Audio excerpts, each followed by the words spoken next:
Greetings, Fry fans. Welcome to the lab and welcome to day 8 of our Halloween countdown here. Yesterday we looked at The Creature Walks Among Us, that Universal classic, the third in the Creature from the Black Lagoon series, third film in that series.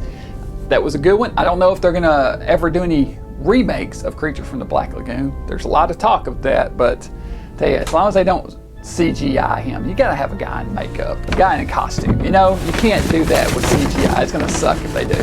So let's hope that never happens. All right, guys, let's see what we're gonna do tonight.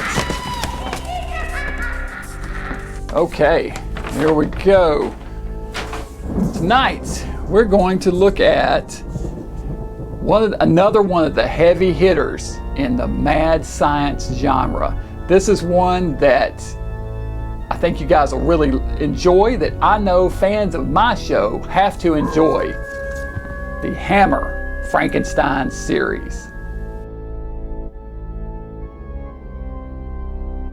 Beginning in 1957, Hammer Studios launched a new franchise of horror films, adapting the Mary Shelley novel Frankenstein into The Curse of Frankenstein, starring Peter Cushing as Baron Victor Frankenstein and Christopher Lee as his creation. In this one, Baron Frankenstein pieces together a body from cadavers with the assistance of a medical student named Paul Krimp, played by Robert Urquhart. Hazel Court plays Frankenstein's fiancée Elizabeth. The monster possesses a damaged brain and once brought to life is violent and unreasoning. The Baron is forced to destroy his creation to save Elizabeth. We last see the Baron on his way to the gallows to be executed for his crimes.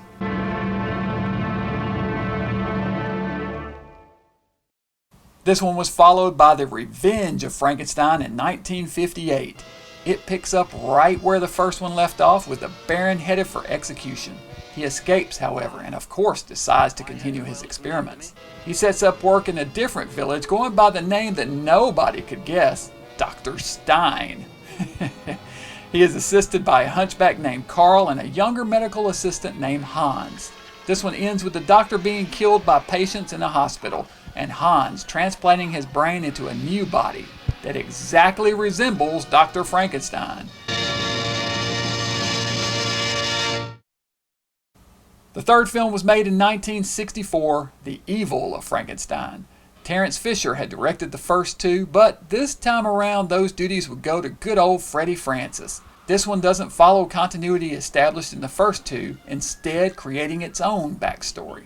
The Baron, once again played by Peter Cushing, is again practicing his craft and is chased from the town by an angry mob. He returns to his old hometown with his assistant Hans. A deaf-mute girl leads them to a cave where they discover his monster trapped in ice. They free it and bring it to life with the assistance of a mesmerist named Zoltan. However, Zoltan, now controlling the creature, uses it to get revenge against his enemies. This one ends with an explosion, presumably destroying Frankenstein and his creation.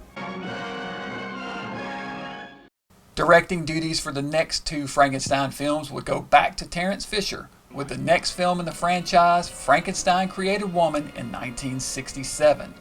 This time around, the good doctor, again played by Peter Cushing, transfers the soul of a man into the body of a recently deceased woman, played by Susan Denberg. Of course, it doesn't go as planned, and the new creation goes on a killing spree, naturally. The fifth film in the series is Frankenstein Must Be Destroyed, 1969. In this one, the doctor is again up to his old tricks, assembling a lab in his room at a boarding house. His assistant is again named Carl, played by Simon Ward, who works in an insane asylum. Frankenstein blackmails Carl and his fiancée Anna, played by Veronica Carlson, forcing them to assist his endeavors. Carl and Frankenstein transplant the brain of a former assistant into a new body. The film ends with the house going up in flames, once again presumably destroying Frankenstein and his creation. But you just gotta suspect that won't stick.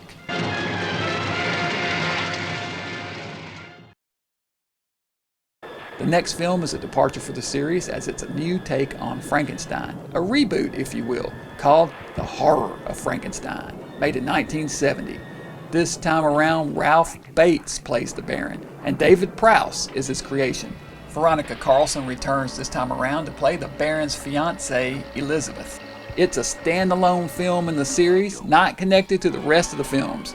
It was directed by Jimmy Sangster, who wrote the scripts for the first 2 Hammer Frankensteins.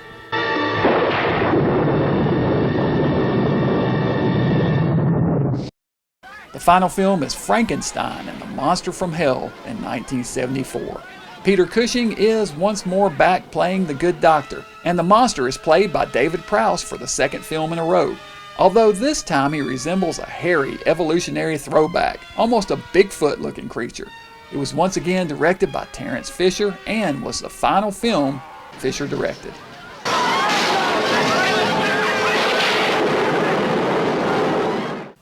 The Hammer series of Frankenstein films were highly successful overall for the studios. They were interesting as they mainly focused on the antics of Baron Frankenstein throughout the film, and the creature in each one varied wildly in appearance and origin. This was, of course, a big departure from the Universal Frankenstein approach, which had one design for the monster throughout the series and a variety of doctors in the films, bringing the same monster to life time and again.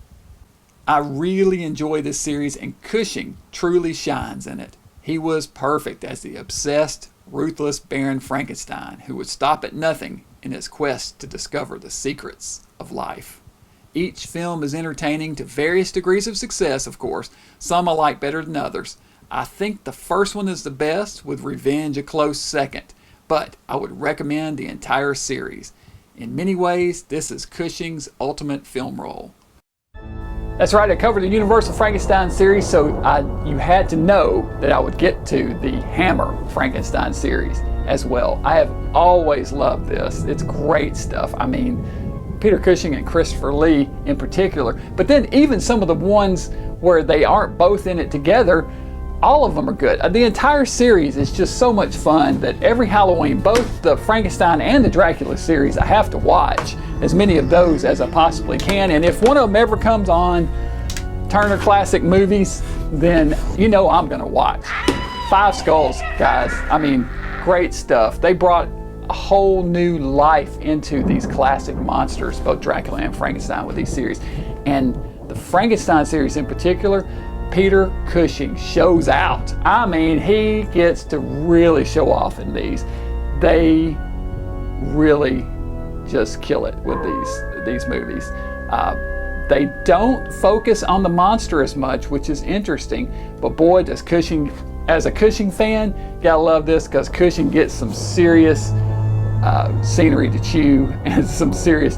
One thing about Peter Cushing, have you ever noticed when you watch a Peter Cushing movie, so if you go to watch any of these tonight, if you want to watch one of them, just pick one at random, say Revenge of Frankenstein or I don't know, any of them. Watch Peter Cushing. Anytime he's on screen, he's fiddling with props. He cannot stop himself. It's like it's his thing, you know? He's always got his hands on stuff. He's always turning things and messing with things and pulling them out of his pockets. And yeah, it's definitely a Cushing trait that he has, and I love it. I love that about him. It cracks me up, and I love watching him. He doesn't, doesn't mess up his train of thought. He's a total pro, as always. I'll watch anything with Peter Cushing in it. I'll watch anything with Christopher Lee in it. Put the two of them together, and you've got pure gold. It's unfortunate that they weren't both in more of these movies, but Cushing was in a lot of them, almost all of them. So, great series. Anyway, enough about it. Five Skulls, Hammer Frankenstein series. What do you guys think about this? Do you like it? I love the whole ramped up, attitude of these movies. As we moved along, audiences got more sophisticated. These films naturally did as well. More violence, sex, blood, all of it. All right, guys, so that's it. Hammer Frankenstein series, Five Skulls. Be sure and join me back here tomorrow night. We'll keep this countdown going. Until then, Dr. Gangrene saying, stay mad.